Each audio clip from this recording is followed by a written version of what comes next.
مكان بعيد جدا عننا تحت سطح البحر، في سر العلماء لسه مش فاهمينه بالكامل. تخيل انك تعيش حياتك كلها، تكبر، تعجز، ولما توصل للنهاية تبدأ من جديد وترجع تبكي تاني. ازيكم يا اصحابي، اهلا بيكم في عالم ريماس.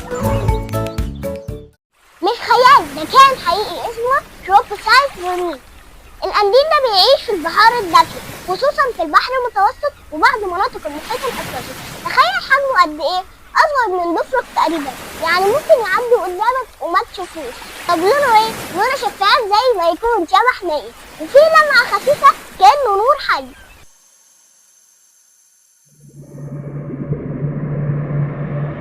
اي كائن حي ليه دورة حياة، يتولد، يكبر، يموت. الا القنديل ده رفض القاعدة ومش عاوز يحل عننا ويطلع معايش.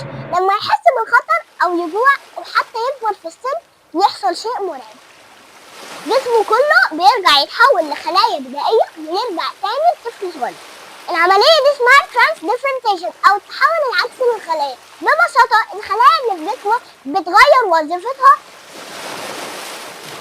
يعني خلية الجلد ممكن تبقى خلية عضلية أو حتى خلية عصبية، وده شيء العلم لحد النهارده مش فاهمه بالكامل. وده يدل إننا مهما وصلنا من علم مش هنقدر نمسك قدرات الخالق سبحانه وتعالى.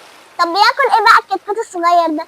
القنديل الخالد مفترس صغنن، بياكل عوالق بحرية، يرقات، كائنات سامية، وأحيانا قناديل أصغر منه. أنا مش عارفة بصراحة إيه أصغر من كده. طب بيصطاد إزاي؟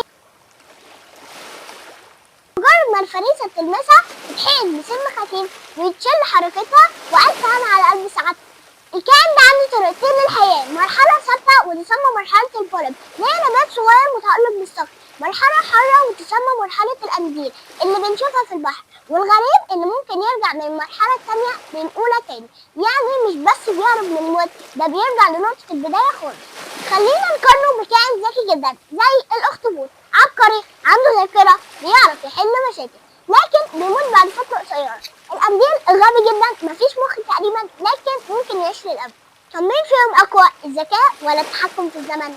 رغم كل ده القنديل الخالد مش فعلا خالد. ليه؟ لأنه ممكن يتاكل، يتسمم، أو البيئة تموته، يعني هو ما بيموتش من نفسه، لكن العالم حواليه ممكن يميت. يمكن الخلود مش إنك تعيش للأبد، ويمكن تعرف امتى تبدأ من جديد. بس السؤال الحقيقي، لو عندك اختيار تعيش للأبد ولا تختار نهاية ليها معنى؟